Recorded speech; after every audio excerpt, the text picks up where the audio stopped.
오늘의 이야기가 시작되기 전 잠시 여러분의 도움이 필요합니다. 이 말씀이 여러분의 마음의 은혜가 된다면 좋아요를 통해 그 마음을 표현해 주시고 구독을 통해 하나님의 지혜를 나누는 여정에 동참해 주세요. 여러분의 작은 실천이 누군가에게는 큰 위로와 희망의 빛이 될 수 있습니다. 주님의 이름으로 여러분의 삶에 평안과 축복이 가득하기를 기도합니다. 만약 단 하나의 성경 구절이, 단 하나의 장이 당신의 삶을 송두리째 바꿀 수 있다면 어떠시겠습니까? 어두웠던 과거를 뒤로하고 눈앞에 놓인 현실의 도전들을 넘어 더 밝은 내일을 향한 희망을 품게 하는 말씀이 있다면 말입니다. 그 강력한 말씀으로 삶의 새로운 페이지를 넘기는 순간 당신의 발걸음은 이전과 비교할 수 없는 확신으로 가득 찰 것입니다. 그 말씀 속에는 하나님께서 당신에게 새로운 생명을 불어넣고자 하시는 거룩한 약속이 담겨 있습니다. 당신이 붙잡기만을 기다리고 있는 약속 말입니다. 당신은 결코 버려지지 않을 것이며 결코 혼자가 아니며 언제나 돌보심을 받을 것이라는 약속.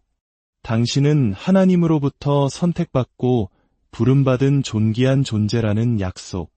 모든 시련을 이겨낼 수 있고 그 어떤 것도 당신의 길을 막을 수 없으며 하나님께서 당신을 위해 못하실 일이 아무것도 없다는 사실을 진정으로 깨닫게 된다면 당신의 삶은 어떻게 변화할까요? 지금으로부터 거의 2000년 전 하나님의 영감으로 아름답게 쓰인 이 단순한 단어들의 조합이 이토록 위대한 힘을 가질 수 있다는 것이 믿기 어려우신가요? 성경 속 가장 위대한 장이라 불리는 이 장은 바로 로마서 8장입니다. 상상해 보십시오. 어느 날 멀리 살던 친척으로부터 당신이 상속자로 지명되었다는 편지나 전화를 받는다면 어떨까요? 곧 거액의 유산이 당신에게 전달될 것이라는 소식. 그런 깜짝 놀랄 소식은 분명 당신의 삶을 바꿔놓을 것입니다. 물론 우리 대부분에게 그런 일이 일어날 가능성은 희박합니다. 하지만 오늘 저는 당신이 이미 받은 한 통의 편지에 대해 이야기하고자 합니다. 바로 로마서 8장입니다. 그리고 이 편지가 하나님의 자녀로서 당신이 받은 영적 유산에 대한 가르침을 통해 어떻게 당신의 삶을 변화시킬 수 있는지 나누고 싶습니다. 로마서 8장은 그리스도를 따르는 우리 모두가 태어날 때부터 부여받은 권리, 즉 우리의 영적 출생증명서와도 같습니다. 여기에는 숨겨진 의도나 갑작스러운 통보 같은 것은 없습니다. 당신의 유산은 이 강력한 장 안에 명확하고 상세하게 기록되어 있습니다. 오늘의 주제는 바로 성령님의 사역입니다. 이제 하나님의 자녀로서 당신이 받은 유산이 당신에게 어떤 의미를 갖는지 함께 발견하는 귀한 시간이 되기를 바랍니다. 로마서 8장의 첫 11절은 그리스도께서 우리를 위해 무엇을 하셨는지, 어떻게 우리를 죄와 사망의 법에서 구원하셨는지를 보여줍니다.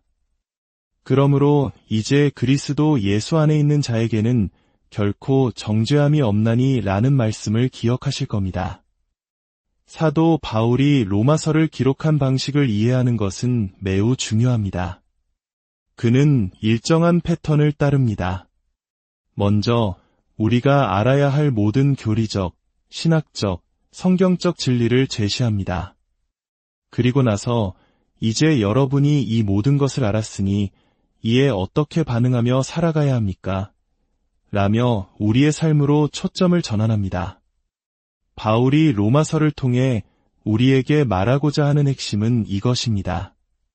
만약 당신이 하나님께서 예수 그리스도를 통해 당신의 옛 삶에서 당신을 구원하셨고 죄를 짓지 않을 수 있는 새로운 힘을 주셨다는 것을 진정으로 믿는다면 그 진리 앞에서 당신은 어떤 책임을 가지게 될까요? 이전에 우리는 죄의 노예였지만 이제는 자유를 얻었습니다. 이 모든 것이 사실이라면 하나님이 당신을 이토록 사랑하셨다면 그분은 당신이 알기를 원하시는 몇 가지가 있습니다. 이처럼 교리를 먼저 제시하고 의무를 나중에 말하는 패턴은 기독교를 다른 모든 종교와 구별짓는 핵심적인 차이점입니다. 세상의 다른 종교들은 보통 이렇게 말합니다.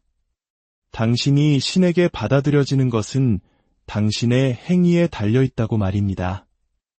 당신이 얼마나 열심히 노력하고 선한 삶을 사느냐에 따라 신의 자녀가 될 수 있다고 가르칩니다. 수많은 규칙과 규정, 계율을 지켜야만 합니다. 하지만 하나님께서는 그 순서를 완전히 뒤바꾸셨습니다. 기독교는 정반대입니다. 잘 들어보십시오. 기독교는 당신이 하나님께 받아들여지는 것이 당신이 하나님을 위해 무엇을 하느냐가 아니라 그리스도께서 당신을 위해 이미 무엇을 하셨느냐에 달려있다고 선포합니다.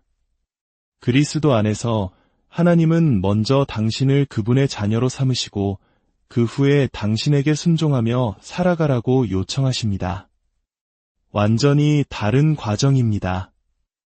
이것이 바로 사도 바울이 로마서 8장에서 따르는 모델입니다. 하나님 아버지로부터 헤아릴 수 없는 축복을 받은 사람은 이제 자신의 안에 거하시는 성령님께 순종하며 응답해야 할 책임이 있다는 것입니다. 물론 하나님의 가족의 일원이 된다는 것은 놀라운 축복입니다. 하지만 거기에는 책임이 따릅니다.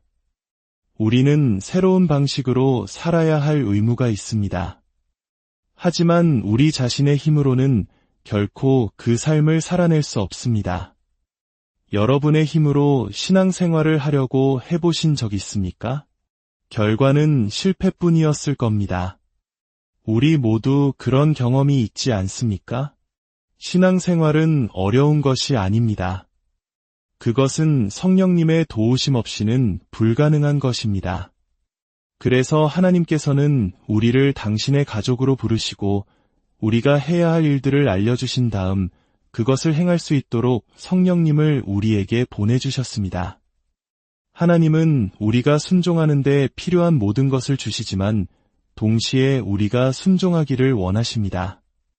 어떤 사람들은 나는 크리스천이니까 그냥 가만히 있으면 하나님이 다 알아서 해주실 거야 라고 생각합니다. 하지만 그것은 진리가 아닙니다. 하나님은 우리가 순종의 발걸음을 내딛기를 원하시며 그 순종의 과정 속에서 성령을 통해 우리를 도우십니다. 우리는 여전히 책임이 있습니다. 성경은 두렵고 떨림으로 너희 구원을 이루라 너희 안에서 행하시는 이는 하나님이시니 자기의 기쁘신 뜻을 위하여 너희에게 소원을 두고 행하게 하시나니 라고 말씀합니다. 하나님은 우리 안에서 일하고 계십니다. 그분은 우리 안에 성령님을 두셨습니다. 그리고 그분은 우리가 순종의 발걸음을 내딛어 성령께서 우리 안에서 역사하시고 우리를 하나님이 원하시는 사람으로 빚어 가시기를 원하십니다. 로마서 8장에서 우리가 알아야 할 첫 번째 사실은 믿는 자는 성령님께 책임이 있다는 것입니다. 12절은 이렇게 말합니다.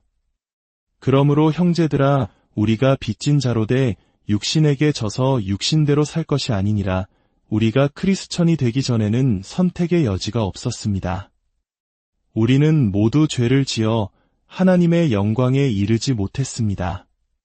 의인은 없나니 하나도 없었습니다. 우리의 동기마저도 선하지 않았습니다. 하지만 그리스도께서 우리 마음에 오셨을 때 그분은 우리의 옛 본성을 없애시는 대신 새로운 본성을 주시고 그분의 뜻에 따라 살아갈 수 있도록 힘을 주셨습니다. 성령께서 우리 마음에 오실 때 그분은 생명을 가지고 오십니다. 성경은 이를 풍성한 생명, 새로운 생명, 참된 생명이라 부릅니다. 우리 안에서 무언가 변화가 일어납니다. 그런즉 누구든지 그리스도 안에 있으면 새로운 피조물이라 이전 것은 지나갔으니 보라 새 것이 되었도다. 죄와 죄책감은 사라지고 우리는 천국에 대한 소망을 갖게 됩니다. 삶의 모든 것이 바뀝니다. 하나님이 우리를 사랑하사 그의 아들을 보내셨고 우리 마음에 성령을 주셨기 때문입니다. 이제 우리는 이 새로운 하나님께서 주신 삶을 살아갈 책임이 있으며 그 길을 방해하는 것들을 죽여야 합니다. 13절은 이렇게 말씀합니다. 너희가 육신대로 살면 반드시 죽을 것이로되 영으로서 몸의 행실을 죽이면 살리니 분명히 해둡시다.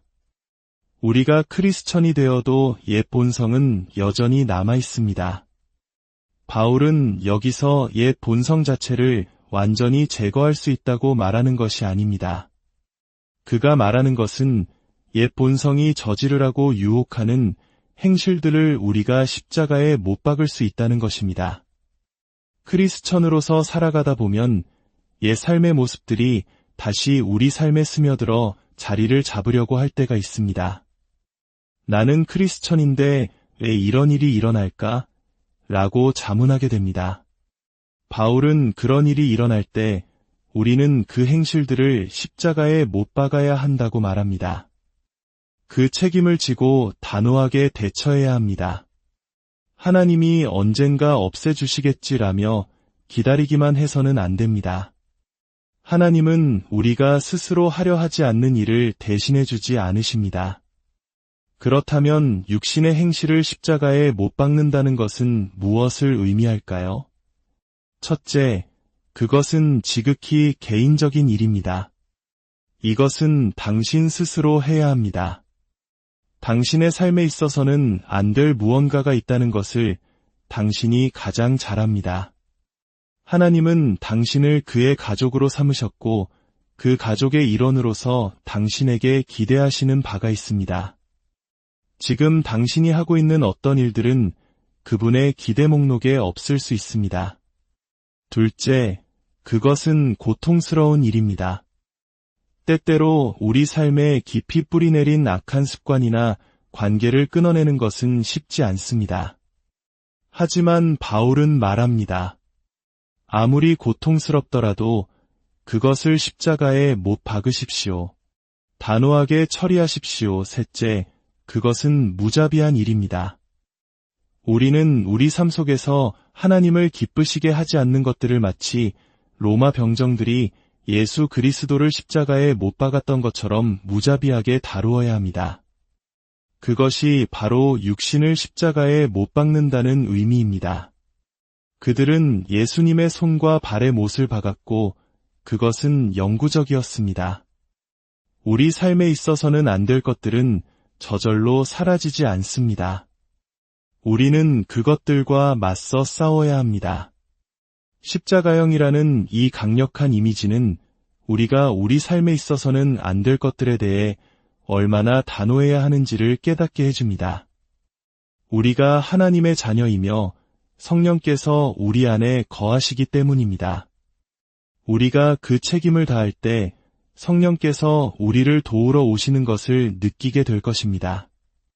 그리고 믿는 자는 성령님의 인도를 받습니다. 14절은 말합니다. 무릇 하나님의 영으로 인도함을 받는 사람은 곧 하나님의 아들이라. 하나님의 영으로 인도받는다는 것은 무슨 의미일까요? 성령님은 우리 삶의 자동 죄 감지기와 같습니다. 우리가 잘못된 길로 가려 할 때 우리 마음을 불편하게 하십니다. 그분은 우리의 안내자, 교사, 지도자가 되기 위해 오셨습니다.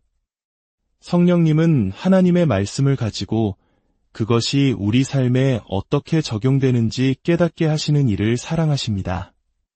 이전에는 수백 번 읽어도 무감각했던 말씀이 이제는 페이지를 뚫고 나와 살아 움직이는 것을 경험하게 됩니다. 그것이 바로 우리 마음속에 계신 성령께서 하나님의 진리로 우리를 인도하고 계신다는 증거입니다. 성령님은 결코 강요하거나 압박하거나 우리를 몰아붙이지 않으십니다. 그분은 우리를 이끄시고 우리는 그분을 따릅니다. 그분은 우리를 진리 가운데로 이의 길로 한 걸음 한 걸음 부드럽게 인도하십니다. 때로는 격려하시고 때로는 제지하시며 때로는 확신을 주시고 때로는 책망하십니다.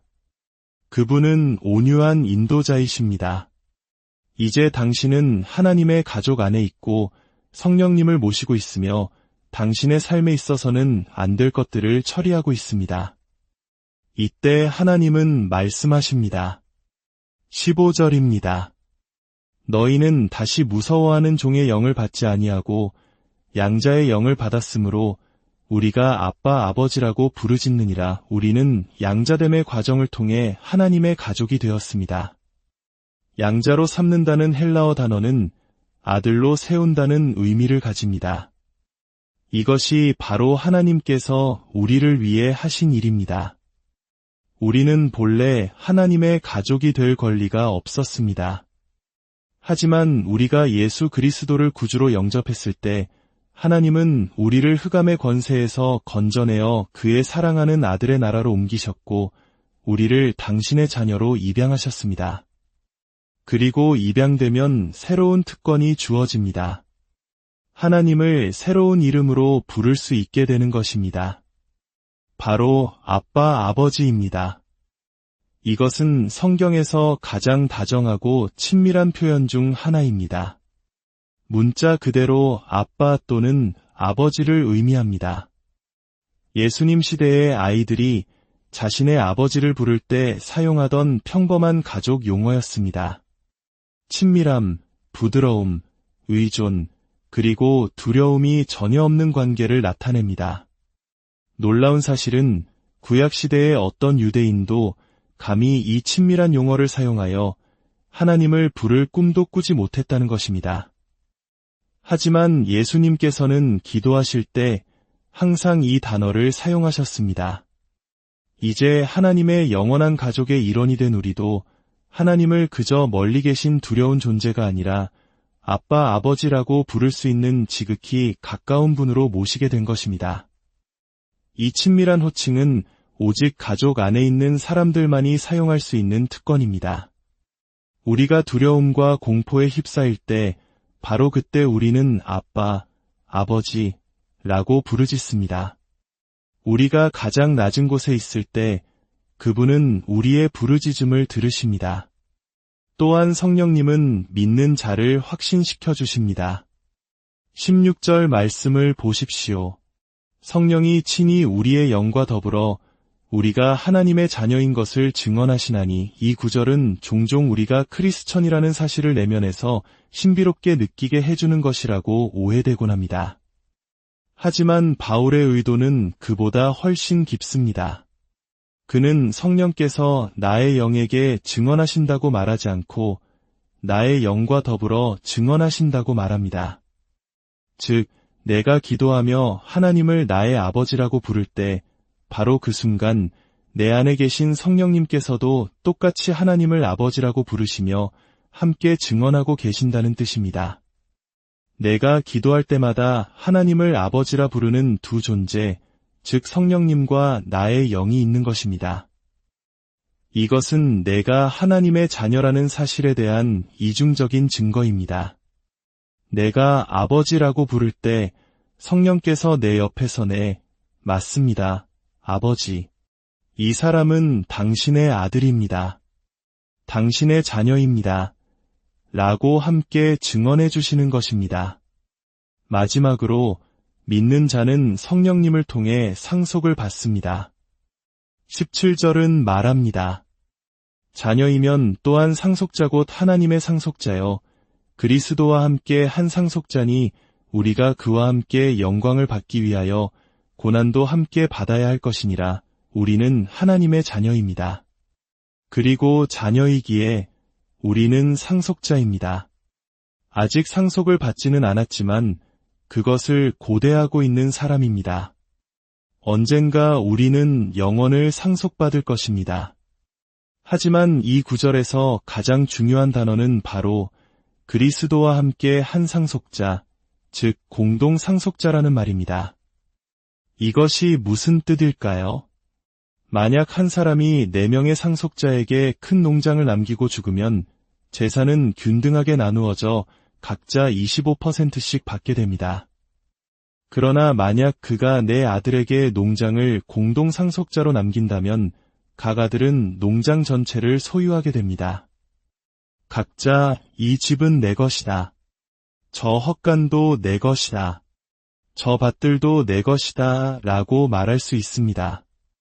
하나님께서 우리를 그리스도와 함께 한 공동 상속자라고 말씀하실 때 그것은 하나님 아버지께서 주 예수 그리스도께 주신 모든 것을 우리에게도 똑같이 주신다는 의미입니다. 우리는 예수님이 받으신 것의 4분의 1이나 절반을 받는 것이 아닙니다. 우리는 공동 상속자이기 때문에 농장 전체를 소유합니다. 저는, 당신은 예수 그리스도의 공동 상속자입니다. 하나님께서 미래에 대해 예수 그리스도에 관해 말씀하신 모든 것은 우리에게도 동일하게 진실입니다. 그렇다면 당신은 상속자답게 살아가시겠습니까? 아니면 남은 생애 동안 그저 근근히 버티는 크리스천으로 살아가시겠습니까? 우리는 특권에 합당하게 살아야 합니다. 우리는 하나님의 자녀임을 자랑스럽게 여기고 하나님의 자녀답게 살아가야 합니다. 오늘 이 말씀을 마음에 새기며 왕의 자녀여, 모든 것의 상속자로서 담대하고 기쁨으로 살아가는 우리 모두가